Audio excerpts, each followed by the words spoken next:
As the sun sets over a parking lot in Arvada, cars arrive to the closest thing some have to a home. It certainly beats sleeping under the bridge where I was before I started living in my car. In a world that's become so expensive, people like Sean Bro have nowhere else to go. When I go to sleep, yes, I put down the seat. It goes all the way back. Sean is an entrepreneur and works at a convenience store, trying to get back on his feet. As night falls, the safe parking site provides more than just safety. I know where I'm going to sleep, so I don't have to worry about where my next meal is going to come from. I don't have to worry about where I'm going to rest my head. I don't have to worry about how far I'm going to be from my next client. This is one of 12 safe parking sites across the metro area, run by the Colorado Safe Parking Initiative. The state just announced it's investing $150,000 into the program, enough to open a new lot.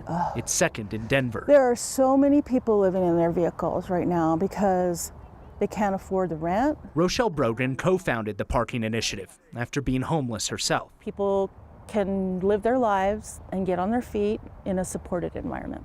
It's a chance to feel safe while also getting access to food, showers at a nearby church, and housing and job services. It's as close to home as someone like me is going to get for a while. Everything Sean owns fits in his car. The parking lot around him gives him something more. A sense of direction.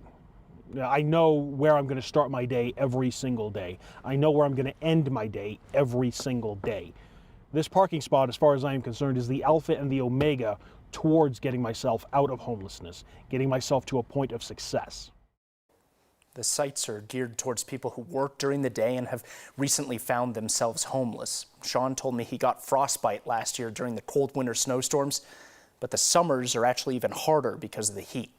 His goal one day is to start an organization that helps people in his position that he finds himself in right now. And it's just brutal, and I don't know if relief is coming anywhere. 60% of renters, their rent increased. So what's the opportunities for them to move? I asked him, what will get you out of this situation? He said, I'm not going to get out of here until the housing market changes, until something gives, until some people are able to afford being able to live in a home. And I know we talked to people in Longmont running a similar program. They said a lot of the people they have living in cars moved out to avoid an eviction because they don't want the eviction on their credit. And they think, well, if I can just get one paycheck, two paychecks, three paychecks for a new deposit, then I can get out of the car and back into housing. It sounds easy, but it's often much harder for them to get that paycheck. Pay off that car even is difficult that Sean just had right there. All right, important reporting. Thank you, Mark.